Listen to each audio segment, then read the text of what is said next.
it's worth this. The 94 agreement, the U.S. and other signatories commit to going to the United Nations if somebody threatens Ukraine with nuclear weapons. That'll help. There's no military component to that agreement.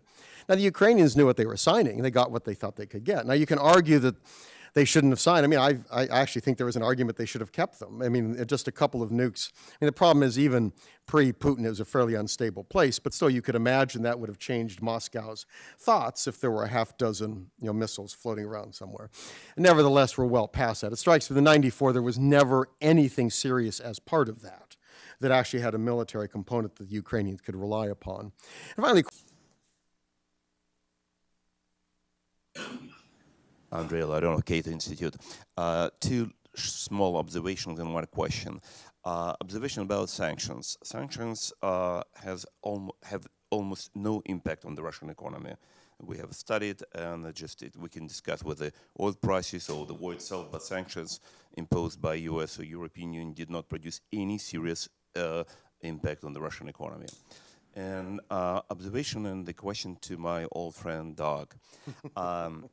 Doug, it seems to me you have a couple of mistakes. One is considering this war against Ukraine by Russia the pre-1914 war. Definitely not. It is post-1945. And it is being treated and presented by the Russian authorities exactly as it is. It is war against the West, against the Anglo-Saxon world, against NATO, against the United States. It is not war against Ukraine. It is very clear, many statements from Mr. Putin himself, talking about the legions of NATO fighting in Ukraine and to all propaganda machines. So that is why it's a different conflict. So that is why, for analysis, it's necessary to keep in mind. Second, concerning this Budapest Memorandum, it is not correct that is in that memorandum stated the US should consult with the United Nations. No, it is very clear. United States and United Kingdom have given assurance, security assurances to Ukraine for independence, sovereignty, and territorial integrity of Ukraine in order that Ukraine would give up its nuclear arsenal, third in size of that time. So my question would be to you. Whether United States assurance, security assurance, in the case of nuclear country means nothing. Just even that paper that you have shown, just there is no commitment whatsoever, and it would be same applied to Iran negotiations, Korean negotiations, any other negotiations like Taiwan, Japan, and so on. So that is why nobody should expect any action from the United States if the United States commit itself for security insurance of any country that is ready to give up nuclear weapons. And second question, concerning, you said these kind of helpless Baltic countries. Baltic countries are members of NATO. In the case of the aggression of Russia against Baltic states, should we understand you correctly that United States should not fulfill Article 5 of the NATO treaty in this particular case? Okay. I think we probably, we're kind of out of time for questions. We've got about 4 or 5 minutes to respond to these questions and any final thoughts you might have. Perhaps Doug would like to start this time. I don't know what the incentive is for politicians not to inflate the currency. If you have one, please give it to me. I don't see it in the United States. I don't see it in other countries. So without an incentive for politicians not to inflate, I don't know how one's going to come up with a new Bretton Woods to get a better global system. Well, the war, Russia didn't go after Ukraine until the events of last year. I think they were happy to have a Ukraine they thought was relatively within its zone of interest and zone of control. When that changed, they went after it. Now, I think that there are a lot of things that probably motivate Mr. Putin, but if he really wanted to damage America, he'd go after America and the West directly. He hasn't. What he's managed to conquer so far, get influence over, is pretty small. It's South Ossetia, it's Abkhazia, Crimea, which once was Russian, and the Donbass, to the extent you want to count those as his.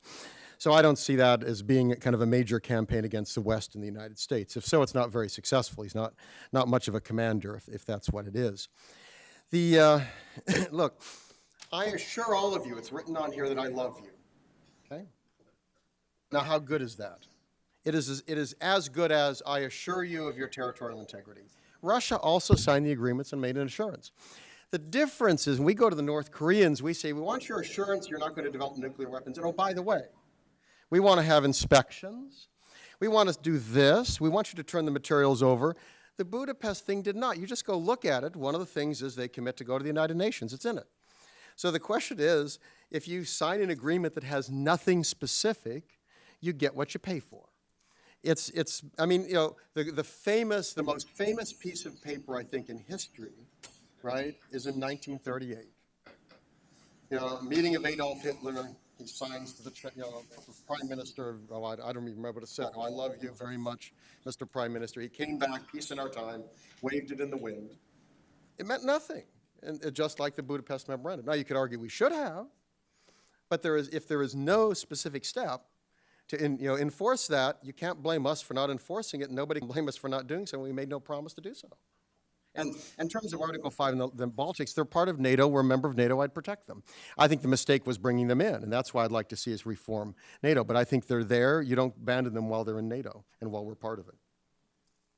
Yeah, just two quick comments. One, just to clarify, I think Francois misunderstood my point about the sanctions. It wasn't that the sanctions that were imposed didn't have an impact. It's that we had said that if Russia continued on its further aggressive behavior, that we would impose additional sanctions, and that has not taken place. They've engaged in quite a bit of aggression in 2015 without having a response from the West.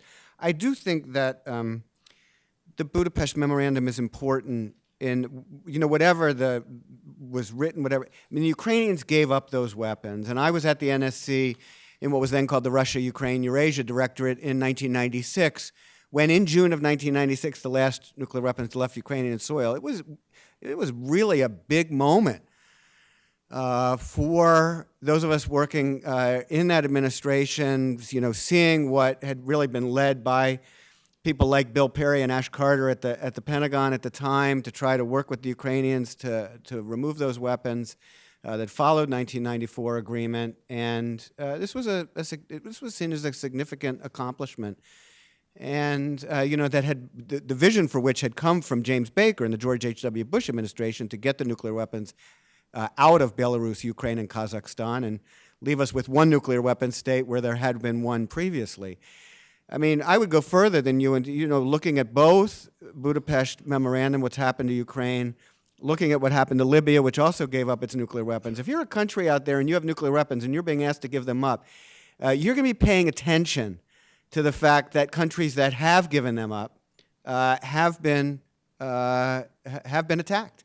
And I think that really harms the nonproliferation agenda that we have to try to prevent the spread of nuclear weapons. And, we may not think much of these agreements, but countries that are looking out there and weighing the pros and cons of going along with either not pursuing nuclear weapons or giving up weapons that they have, I think they're going to look at these examples, these recent examples, and think, why should we go along with that? We'll end up just like these other countries.